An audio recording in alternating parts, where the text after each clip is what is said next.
নমস্কার বন্ধুরা, ডে 4 এর শ্রীলঙ্কা মিনি ব্লগে তোমাদেরকে ওয়েলকাম জানাই। আমি আগের ব্লগে বলেছিলাম আমরা লাস্ট নাইট স্টে করেছিলাম কিন্তু নড়ালিয়াতে। প্রোনাউন্সিয়েশন গন্ডগোল হতে পারে, ওদের প্রোনাউন্স আমাদের প্রোনাউন্স একরকমের না, তো কেউ কোনো মন্তব্য করো না এটা নিয়ে। সো সকাল সকাল ব্রেকফাস্ট করে আমরা আজকে বেরিয়ে পড়বো আজকে সাইট সিনের জন্য। আজকে আমরা যাব নড়ালিয়া টু ইলা।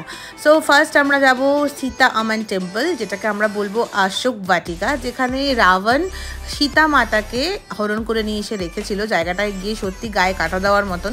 সেখানে হনুমানজির ফুটপ্রিন্টও আছে, চলো তোমাদেরকে আমি আগে দেখাচ্ছি ভিডিওতে। এরপর আমরা যাব গ্রেগরি লেক, তারপরে নানুয়া টু এলা বাই ট্রেন আমরা ট্রাভেল করব, আর এলাতে গিয়ে নাইট স্টে করব। নামগুলো খুব আজব টাইপের, তাই তো আমি তো উচ্চারণই করতে পারছিলাম না, তারপরে আস্তে আস্তে একটু হ্যাবিট হয়ে গেছে।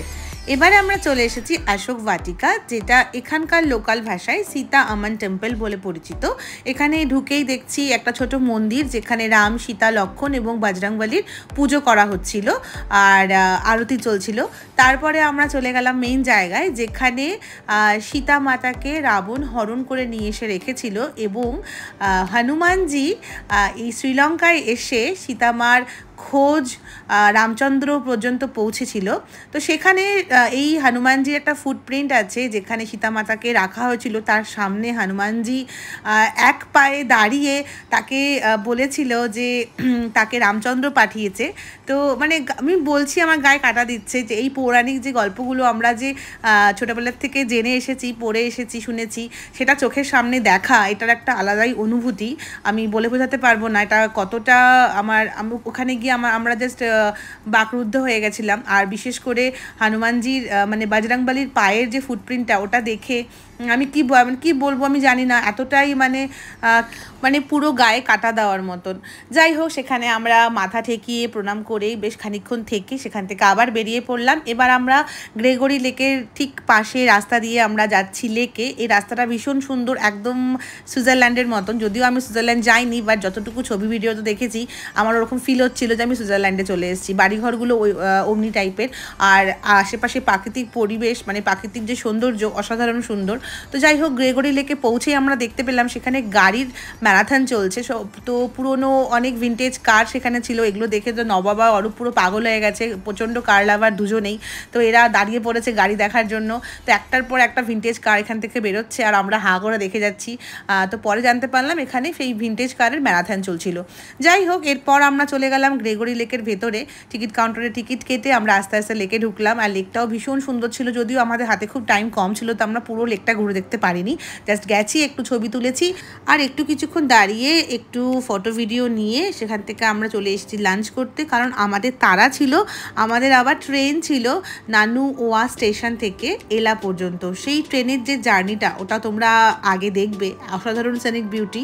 যাই হোক, তোমাদেরকে লেকটা একটুখানি দেখিয়ে দিই। লেকটার পুরোটা তো ভিডিও আমি নিতে পারিনি, বাট যতটুকু নিতে পেরেছি তোমাদের সঙ্গে শেয়ার করছি। ভীষণ সুন্দর ছিল লেকটা, আশেপাশে সিনিক বিউটি জাস্ট বলার মতন না, যেটা ক্যাপচার করা সম্ভব না।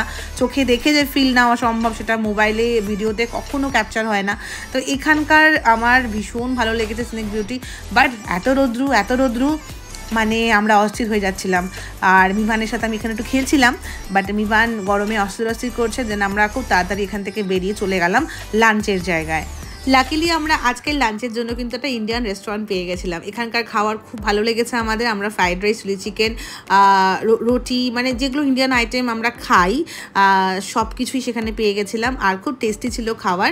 আর মিভানকে কিন্তু কিছু খাওয়াতে পারছিলাম না, ও শুধুমাত্র ফ্রুট জুস আর জল, বিস্কিট, কেক এগুলোর উপরেই ছিল, সলিড খাবার একদম খাচ্ছিল না। যাই হোক, এরপরে আমরা পৌঁছে গেলাম নানুওয়া স্টেশনে। এখান থেকে আমাদের ইলা পর্যন্ত ট্রেন। স্টেশনটা ভীষণ সুন্দর ছিল, পরিষ্কার, নিট অ্যান্ড ক্লিন। আমরা সবাই উঠে পড়লাম ট্রেনে। এবার আমরা এই ট্রেনের বড় বড় উইন্ডোগুলো দিয়ে চারপাশের সিনিক বিউটি দেখতে যাবো এলা পর্যন্ত। আমি তো ফার্স্টে ভাবিনি এত সুন্দর নেচার পাবো আমি, বাট ট্রেনে ওঠার পরে এই যে প্রাকৃতিক সৌন্দর্য দেখে পুরো মাথা খারাপ হয়ে গেছিলো। আমার একার না, সবাই মনোমুগ্ধ হয়ে খালি দেখছিলাম জানলা থেকে তাকিয়ে, কি এত সুন্দর প্রাকৃতিক সৌন্দর্য।